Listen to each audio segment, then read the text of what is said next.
Hi, everyone. How are you? So we are going to measure some colors this afternoon, and you are going to do it along with me. And we are going to be measuring two quartz samples. This is the really super popular Taj Mahal, and this is kind of an alternative called Madreperola that I picked up at Architectural Services here in Phoenix. And I tried to go live on Instagram again, and it just isn't doing that for me. So we're just going to close that out. And we're just going to go live here on Facebook, Instagram, and YouTube. So that's what we're going to do. So I had to decide which device I was going to use to measure these quartz samples. And let me tell you why there's a choice because, and I don't have it right here. Let me reach over and get it. Hold on. Oh, I got it. So there's the new Color Muse 2, right? This is an option. And I also have a Spectro 1 Pro. Let me show you that one. Spectro 1 Pro. And the third option was a Spectro, just a regular Spectro 1 and they're all from Variable. The difference is the Spectro 1 Pro, which is the one I decided to use, has specularity included, which means it can measure through gloss and capture the color accurately. The Spectra 1 Pro is specularity excluded, so it's good for measuring matte surfaces. And then the Color Muse 2, which is brand new, let me hold it this way.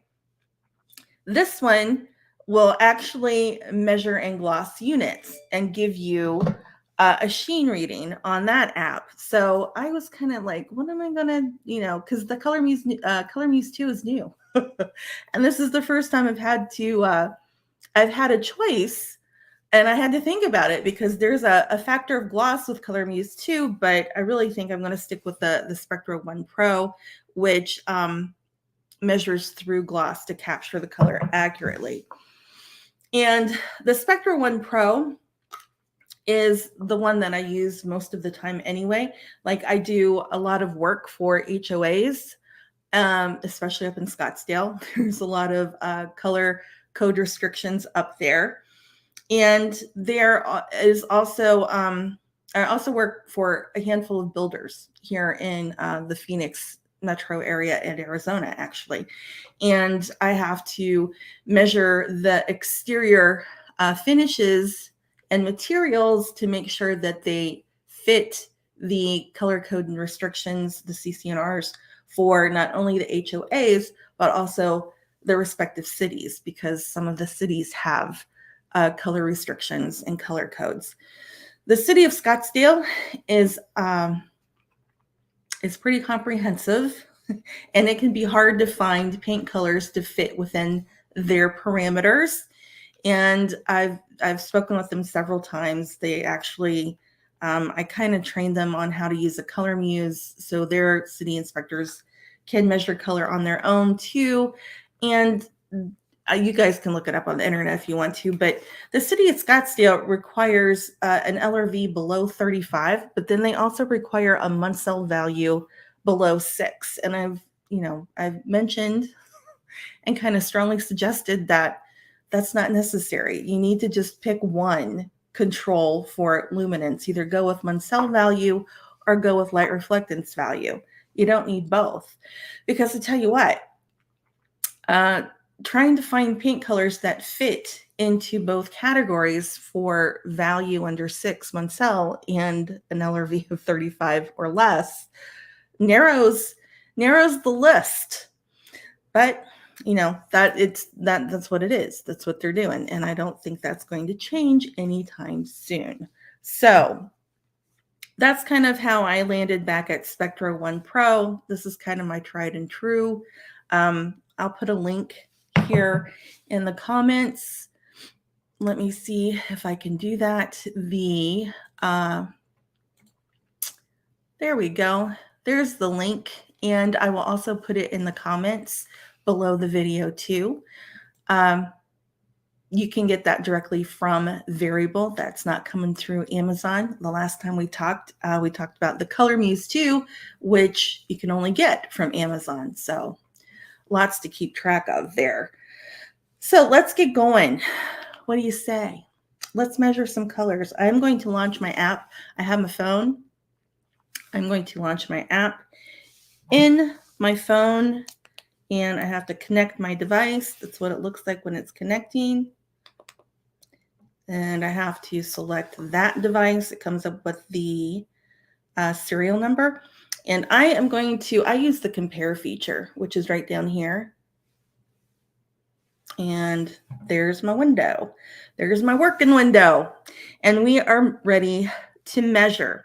So when I was at Architectural Surfaces, actually the nice woman that works there suggested this Madreperola as an alternative to the popular Taj Mahal. And Taj Mahal is really interesting because you can get it in polished. The sample I have is polished, which is why I'm using the Spectra 1 Pro to measure through the polish gloss. And you can also get it in honed.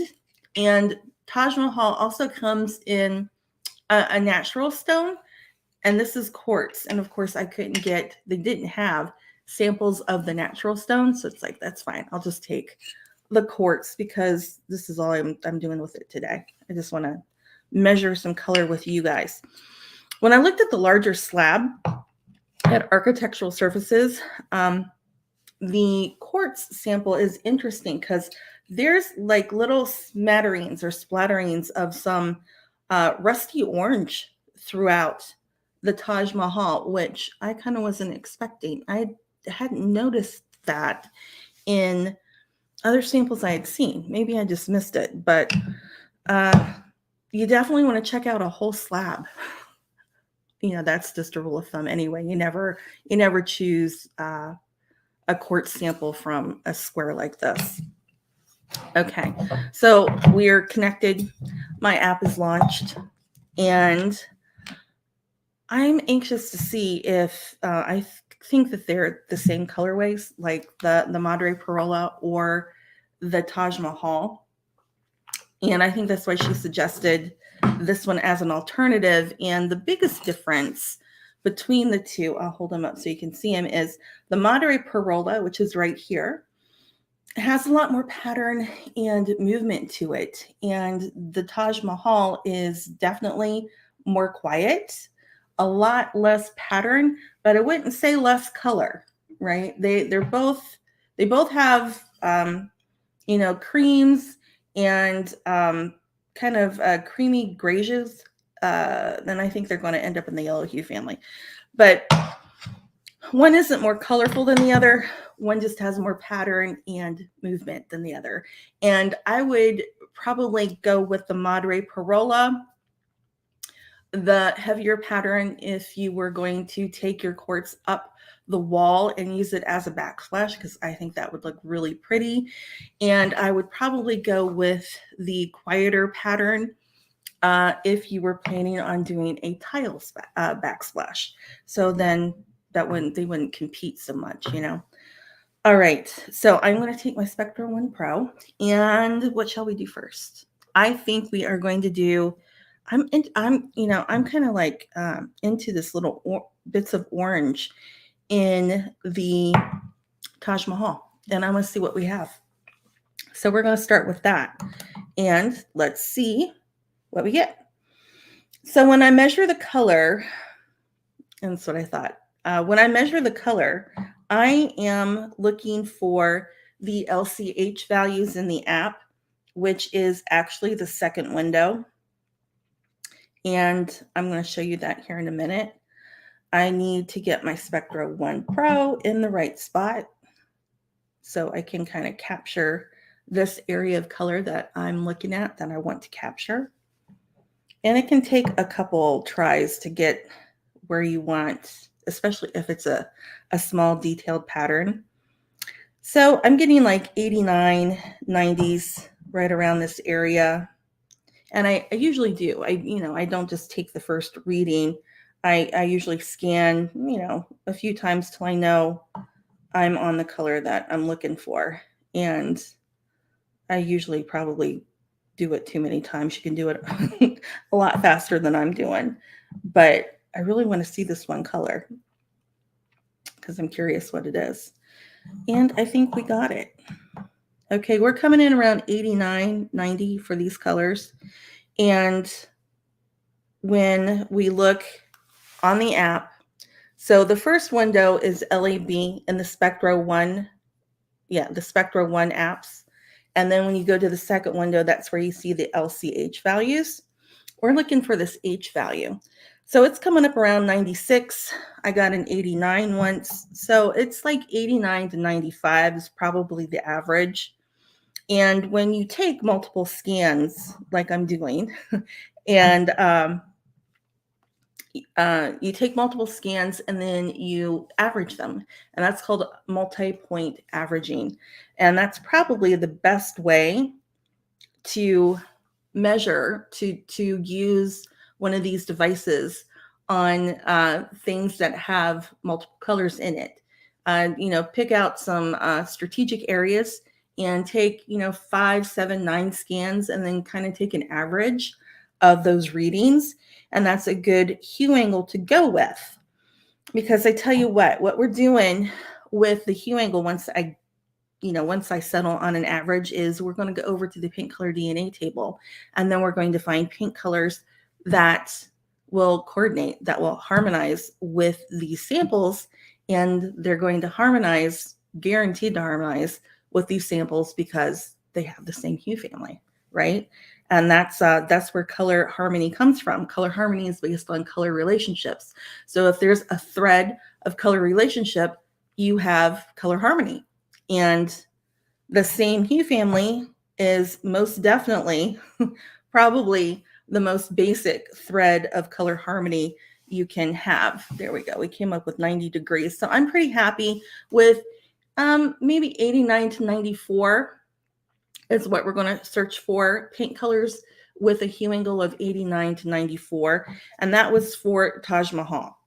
So now I'm going to move and I can show you this too. I'll hold it up. I'm going to take the Madreperola, and I'm going to put my Spectra on there, and I'm going to measure it. And, I can measure it from here. I can measure it like this. You can measure it in the dark.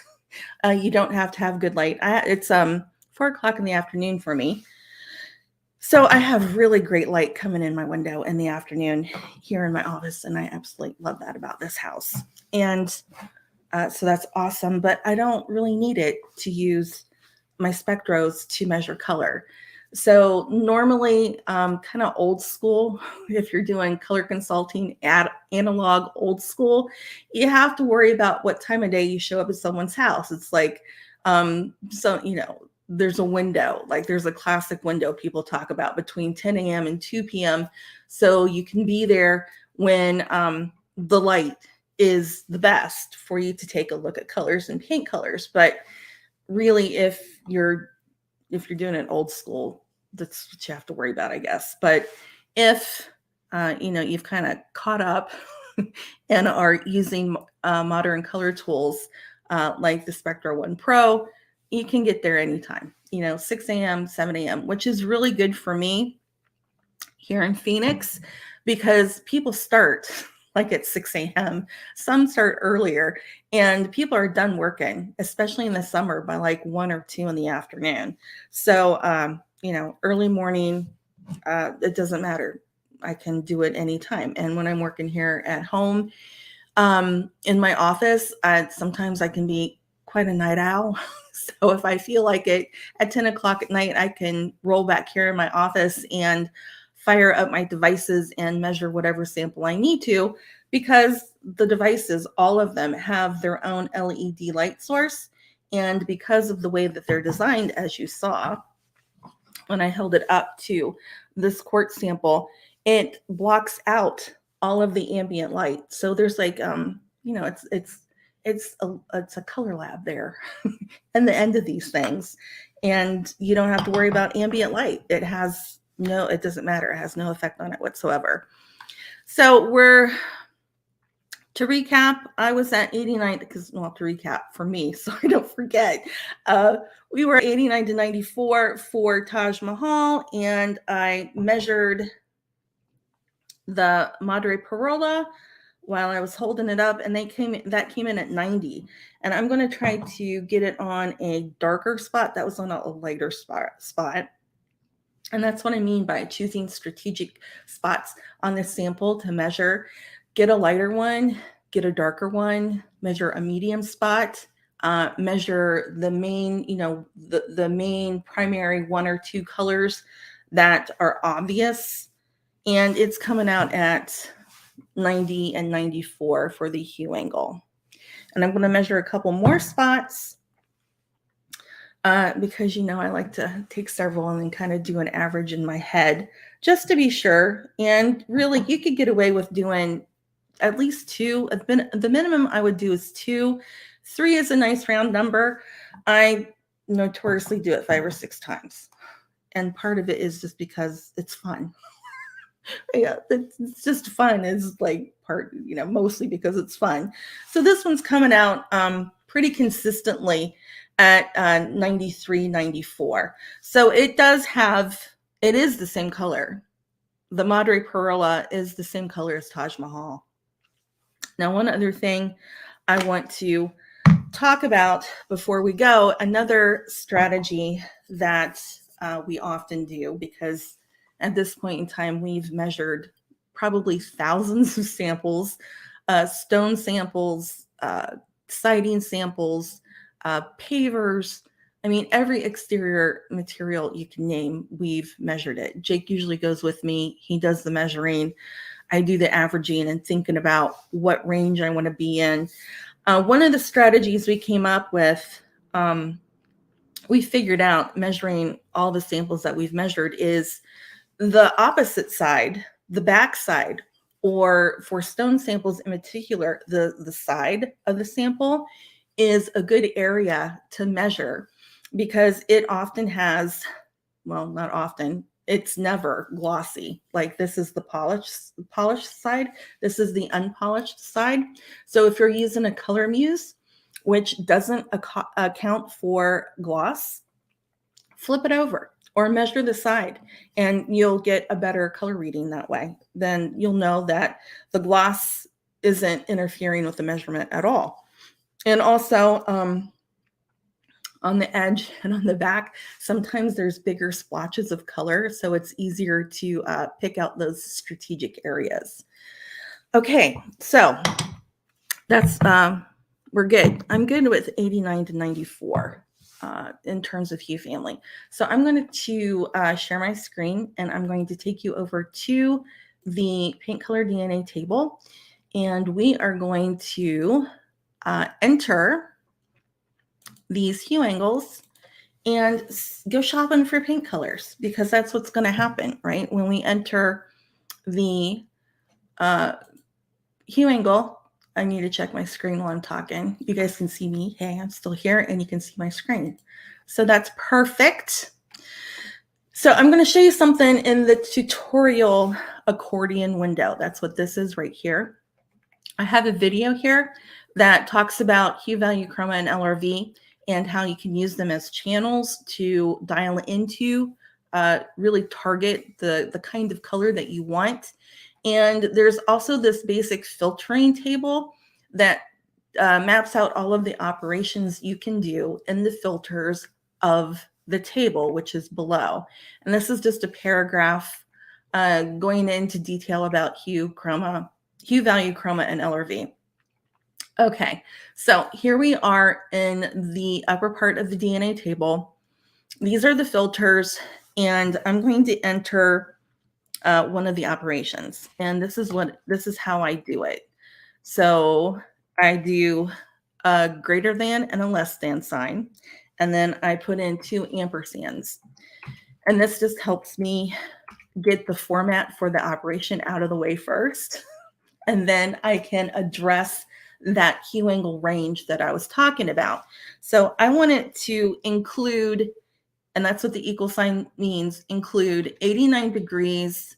And I want that between what I say, 93, 94. We're going to do 93. So I want to include equal sign 93.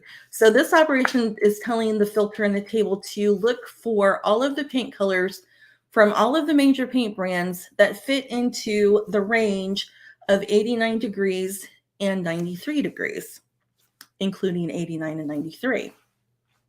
And when I click on the table, you see that it grays out down here. I'm going to close out this ad.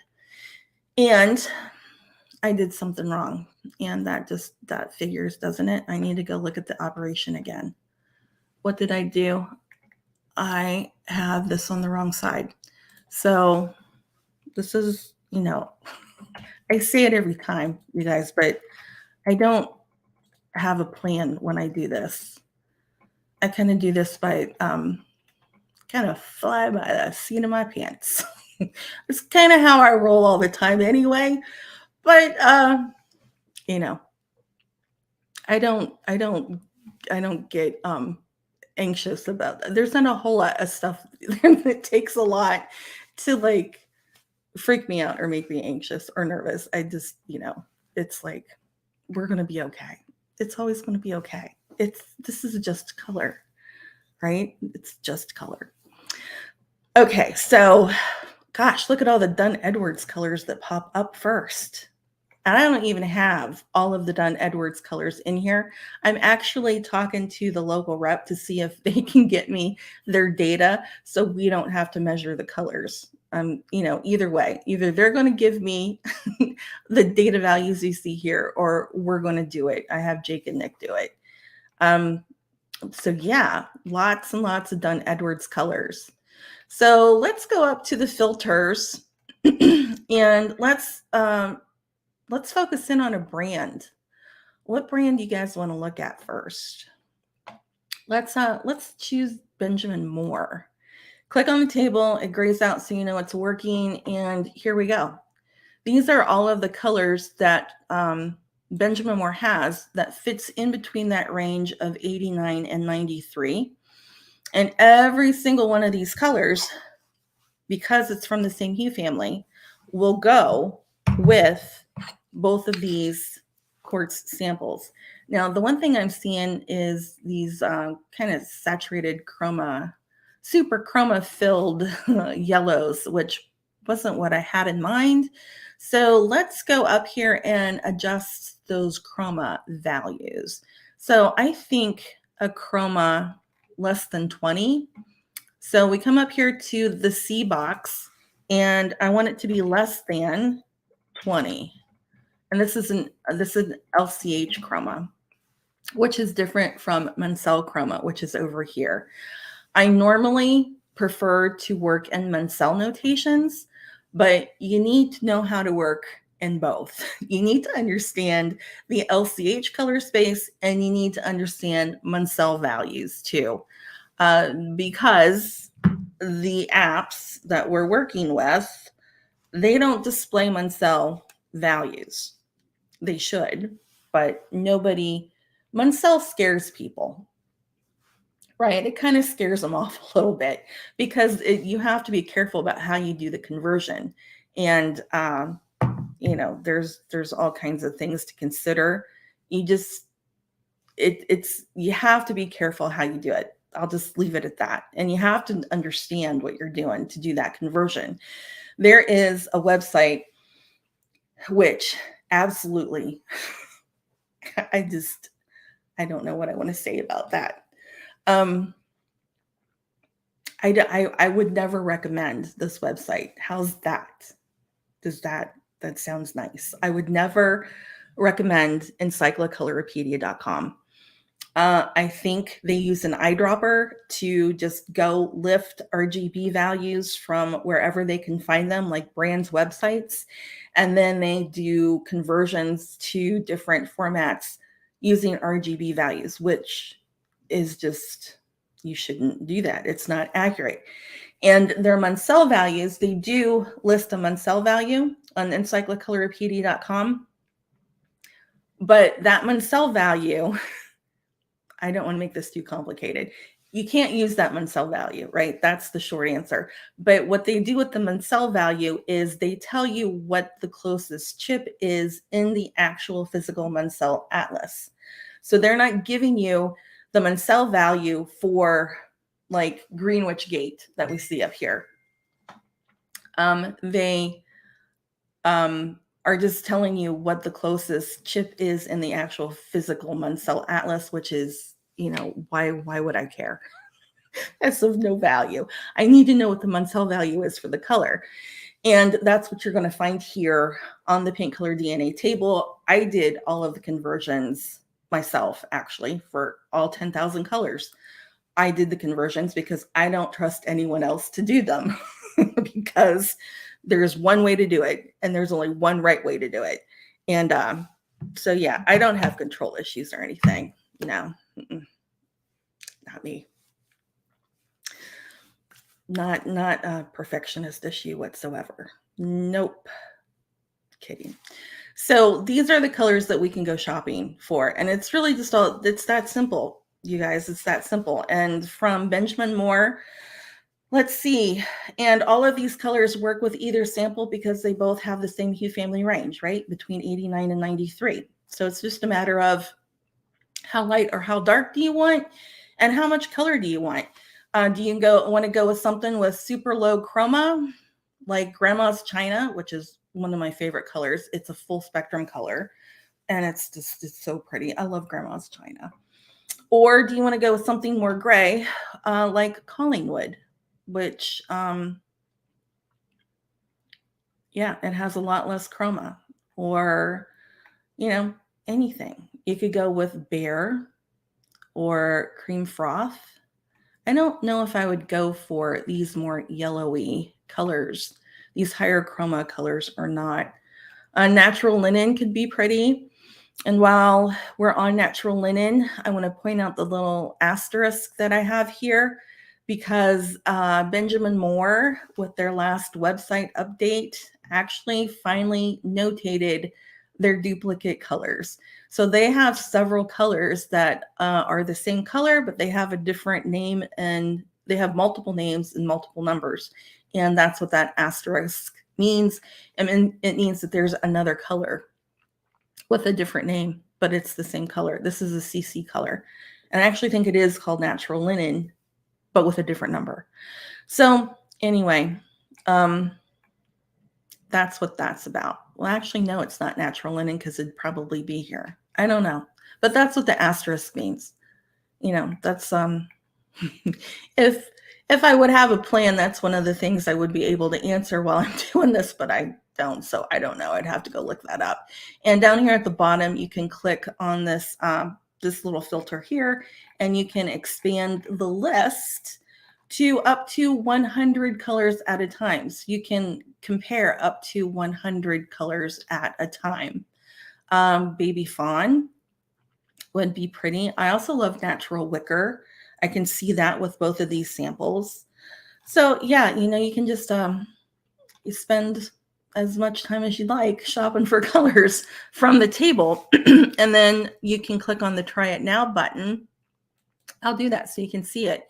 And it will take you directly to a link where you can get a sample. And this is Bleecker Beige. I'm going to hit back. And this is from Sampleize. Most of those links do go to Sampleize. Some of them go directly to the paint manufacturer where you can get the sample. So I lost my search there when I did that. That's okay because we're done. There's just nothing else to talk about because it's just that simple. There's no shuffling paint chips. There's no worrying about if you have good light or if you don't. It's just you measure the color, you get the hue angle, you go to the paint color DNA table, and you look up the colors that are options for you. So I am going to stop sharing my screen. It's back to just me. We've been talking for a half an hour because we measured some colors. We did some stuff this afternoon.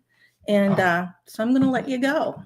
And if you have any questions, as always, you can just let me know. Send me a DM, send me a message, or just type it right in the comments. So I will talk to you guys next time. See ya.